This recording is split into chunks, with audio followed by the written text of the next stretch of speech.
My name is Enrique Mazzola. I come from Italy and from many other parts of Europe. I'm now in Chicago. I'm conducting Luisa Miller by Giuseppe Verdi, and I'm the music director designate of Lyric Opera of Chicago.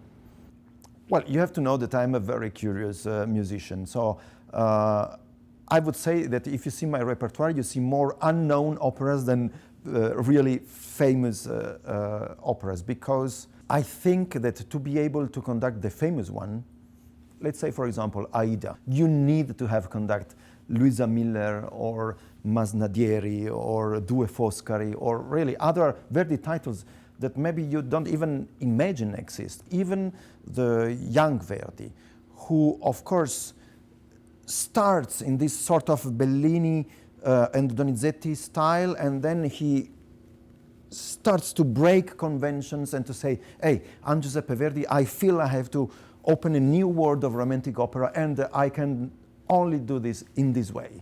In Luisa Miller, we find all the ingredients.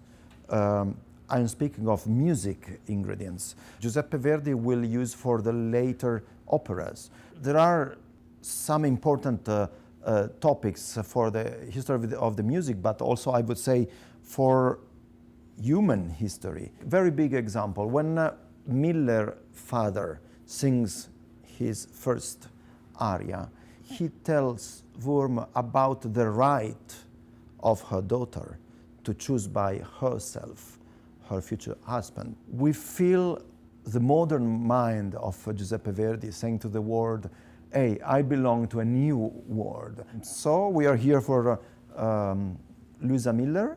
Then this fantastic thing of the music director designate arrived. So now I find myself from being a guest conductor conducting Luisa Miller, being a music director designate. And as music director designate, I engage myself to continue the early Verdi series. Of course, I'm Italian and I bring with me a lot of Italian repertoire, so I imagine a lot of bel canto, a lot of Puccini. I love to see how the lyric is engaged on contemporary music. I think it's a strong gesture in a city like Chicago, which is, when you walk, a living representation of contemporary art. This dream is that the lyric opera is the home for all music lovers. Music and opera is for everybody.